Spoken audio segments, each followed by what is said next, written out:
Bien, bonjour à tous, je suis super ravi de vous retrouver pour une nouvelle vidéo aujourd'hui consacrée à la distinction entre le droit objectif et le droit subjectif. Et avant toute chose, il faut dire que le droit, c'est un ensemble de règles de conduite qui régissent les rapports entre les hommes dans une société donnée. Toutes ces règles juridiques sont contenues dans ce que l'on appelle le droit objectif. On pourrait ainsi résumer le droit objectif en disant que c'est le droit. Le terme droit est aussi utilisé à propos des prérogatives qui sont reconnues aux personnes.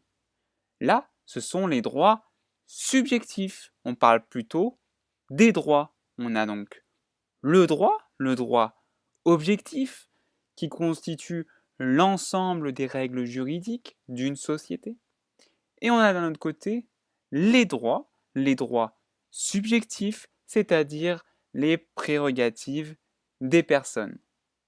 Et donc ces droits subjectifs, ce sont des prérogatives dont les individus peuvent se prévaloir dans les relations avec les autres. Ici, en fait, avec la notion de droit subjectif, on envisage le terme droit de façon plus concrète. C'est un droit subjectif qu'on envisage quand on dit j'ai le droit de faire telle chose ou telle chose. Et donc les droits subjectifs sont ceux qui sont consacrés par le droit objectif, par cet ensemble de règles juridiques d'une société. Ainsi la loi, qui est une norme de droit objectif, à l'article 9 du Code civil, permet à chacun d'être titulaire d'un droit subjectif.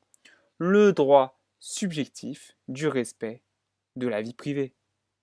Et donc parmi les droits subjectifs, on distingue d'un côté les droits patrimoniaux, c'est-à-dire les droits qui sont dans notre patrimoine, et d'un autre côté les droits extra-patrimoniaux, ceux qui sont hors de notre patrimoine. Les droits patrimoniaux se subdivisent en droits réels et droits personnels. J'ai fait une vidéo sur la question, je vous encourage à aller la consulter si vous avez mal cerné cette distinction. Et donc on oppose les droits patrimoniaux aux droits extra-patrimoniaux, c'est-à-dire ceux qui sont hors de notre patrimoine et qui donc à ce titre ne peuvent être ni transmis ni cédés. C'est par exemple le droit de vote ou les droits de la personnalité comme le droit à l'image. Voilà, je vous remercie de m'avoir écouté pour cette vidéo et puis j'espère vous revoir très vite pour de nouvelles vidéos et puis je vous dis à bientôt. Bye bye.